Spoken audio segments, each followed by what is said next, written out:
नमस्ते दोस्तों। आज राष्ट्रीय शिक्षा दिवस है। आज इस 5 सितंबर को हम राष्ट्रीय शिक्षा दिवस मनाते हैं डॉक्टर राधा सर्वपल्ली जी की जन्म जयंती पर। बच्चों, जो गुरु का महत्व है वो जीवन में बहुत ज़्यादा महत्व है। मैं एक कहानी बताता हूँ आपको। आपने सुना भी होगा इतिहास में चंद्रगुप्त मौर्य और चाणक्य की। चंद्रगुप्त मौर्य एक साधारण सा लड़का था, परंतु उस पर जब गुरु की दृष्टि पड़ी तो उसे पूरा एक साम्राज्य का राजा बनाने का काम और जनता जो त्रस्त हो गई थी उससे छुटकारा पाने का काम किसी ने किया था, तो वो गुरु के माध्यम से चंद्रगुप्त मौर्य ने किया था। तो हमें गुरु की महिमा को नहीं भूलना चाहिए, हमेशा अपने गुरु की इज्जत करनी चाहिए, हमेशा अपने टीचरों की सम्मान करना चाहिए। आज इसी के उपलक्ष्य में 5 सितंबर के उपलक्ष्य में हमने राष्ट्रीय शिक्षा दिवस के बारे में जो जानकारियां हैं डॉक्टर राधा सर्वपल्ली किशन से संबंधित और शिक्षा दिवस से संबंधित वो आपसे साझा करेंगे। तो आइए वीडियो की शुरुआत करते हैं। नमस्कार, मेरा नाम है विवेक। तो आइए शुरुआत करते हैं। सबसे पहले बात कर रहे हैं 5 सितंबर। जो ये 5 सितंबर है, इस 5 सितंबर को राष्ट्रीय शिक्षा दिवस के रूप में मनाया जाता है। ये डॉक्टर राधा सर्वपल्ली किशन जी के याद में मनाया जाता है, उनकी जन्म जयंती के उपलक्ष्य में। बच्चों, जो राधा सर्वपल्ली किशन है, उन्होंने डॉक्टर से सम्मानित करके मैं आगे बात कर रहा हूँ। मतलब जो डॉक्टर साहब थे उन्होंने बहुत संघर्ष किया। मतलब इतना बड़ा भारत होने में, इतना बड़ा भारत तमिलनाडु से नीचे बिल्कुल दक्षिणी राज्य से दिल्ली की यात्रा बहुत कठिन यात्रा थी, परंतु उन्होंने परिश्रम संघर्ष करके दिल्ली तक की यात्रा की। आइए हम जानते हैं पहले डॉक्टर राधा सर्वपल्ली किशन जी के बारे में।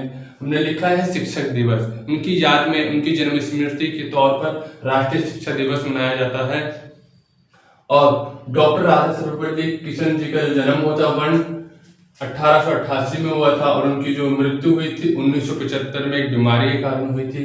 उनका जन्म हुआ था वो थिरुथानी में हुआ था। उस टाइम वो आंध्र प्रदेश में था और ये मद्रास के अंतर्गत जब ये आता था। वर्तमान में ये हमारा तमिलनाडु में आता है। ये बीएचयू के कुलपति भी रहे हैं। बच्चों, देखिए इनकी कैसे कार्यकाल की उनकी भूमि रही है।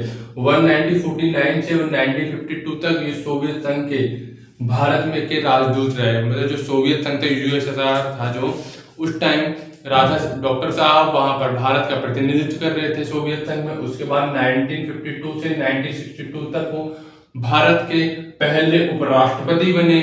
उसके बाद हम बात करें तो 1962 से लेकर 1967 तक वो भारत के राष्ट्रपति भी रहे। तो इतना बड़ा कार्यकाल उनका रहा। इस बीच उनके जीवन में बहुत संघर्ष हुआ, बहुत चीजें उन्होंने देखी होंगी, शायद हमने ना देखी हों। उस टाइम इतने स्रोत भी नहीं थे पढ़ने के न पढ़ाने के। वो एक दार्शनिक थे। फिलॉसफी में उन्होंने एमए कर रखी थी। अपने आप में मानी जानी हस्ती थी। एक चीज और बता देना चाहता हूँ, डॉक्टर राधा सर्वपल्ली किशन वो शिक्षाविद थे, दार्शनिक थे और भारत के पूर्व राष्ट्रपति भी रहे, जैसे कि आपको बताया मैंने। इस अवसर पर मैं अपनी तरफ से विनम्र श्रद्धांजलि उनको अर्पित करता हूँ मैं।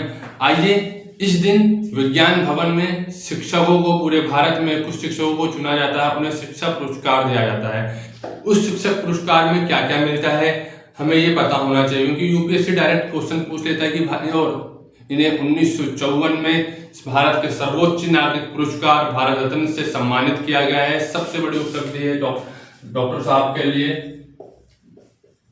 भारत का जो सर्वोच्च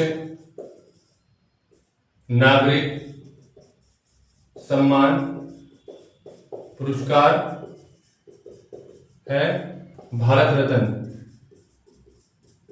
तो बच्चों, ये 1954 में डॉक्टर साहब को सम्मानित किया गया था भारत के सर्वोच्च रत्न से, सर्वोच्च भारत रत्न से। आप समझिए कितनी बड़ी हस्ती है ये डॉक्टर साहब हमारे लिए, कितना बड़े हमारे प्रेरणादायक हैं, कितना बड़ा प्रेरणा का स्रोत है हमारे लिए डॉक्टर साहब। हम इनसे कितनी चीज सीख सकते हैं।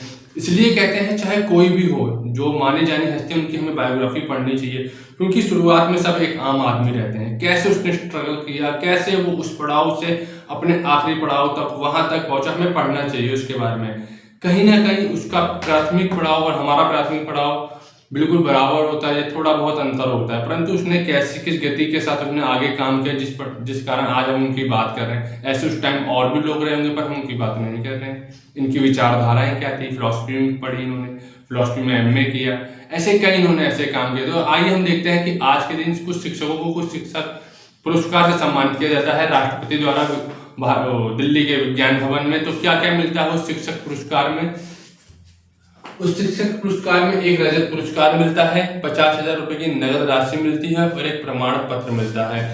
ये इनको दिया जाता है वो शिक्षक पुरस्कार में। और मेरा मानना है, मैंने लिखा है कि शिक्षक कौन है हमारे, हम देखते हैं कि टीचर कौन है। अगर टीचर कौन है तो हम बताते हैं कि हमारे समाज के मार्गदर्शक हैं, हमारे राष्ट्र के भविष्य हैं। जो टीचर है वो कितने बच्चों को पढ़ा रहे हैं, उनमें से कोई आईएएस बनता है, कोई पीसीएस बनता है, कोई इंजीनियर, कोई डॉक्टर, चाहे कोई कुछ भी बन जाए। कहते हैं एक आईएएस गलत हो जाए तो कोई बात नहीं, एक जिला में कुछ दिन के लिए दिक्कत होगी। कोई बच्चा अगर कोई इंजीनियर खराब हो जाए तो कुछ दिन के लिए दिक्कत रहेगी, परंतु एक अगर शिक्षक खराब हो गया तो कितने बच्चों को पढ़ा रहा है, कितने बच्चों का भविष्य अंधकार में हो जाएगा। ये एक सोचने वाली बात है। तो कहीं ना कहीं शिक्षक हमारे भविष्य के मार्गदर्शक होते हैं, ये हमें समझना पड़ेगा और अपना शिक्षकों का हमेशा सम्मान करना पड़ेगा। इसलिए हिंदू धर्म में कहा गया कि शिक्षा गुरु ही ब्रह्मा, गुरु ही विष्णु, गुरु ही देवा महेश्वरा, गुरु ही साक्षात परब्रह्म, तस्मै श्री गुरुवे नमः। गुरु को हिंदू धर्म में, हिंदू संस्कृति में परमेश्वर की, भगवान की उपाधि से सम्मानित किया गया है। इसलिए हमेशा अपने गुरुजनों का आदर करें। और इतना प्राउड फील होता है ना जब तुम सक्सेस हो जाते हो, अपने गुरुजन से मिलते हो, तुम एक अलग, चाहे किसी भी लेवल पे रहो, तुम किसी से एटीट्यूड दिखा सकते हो, पर अपने गुरु के सामने वो एक अपने आप ही खत्म हो जाता है, क्योंकि उनसे तुम सीखे, उनसे उपजे हो। चाहे कितने भी बड़े हो जाओ, अपने माता पिता से तो बड़े नहीं हो सकते ना कभी भी। ठीक गुरु से भी ऐसे होता है। तो आज के लिए इतना ही। और चाणक्य वाली बात आप मेरी समझ गए होंगे। चाणक्य ने ही चंद्रगुप्त मौर्य को मौर्य साम्राज्य स्थापित करने में महत्वपूर्ण भूमिका अदा करी थी। अगर चंद्रगुप्त मौर्य ना तो एक सामान्य बालक की तरह ही रह जाते, अगर उन पे चाणक्य की दृष्टि ना पड़ती और चाणक्य अपना सहयोग न देते तो वो घनानंद का वंश पूरा समूल नष्ट ना कर पाते।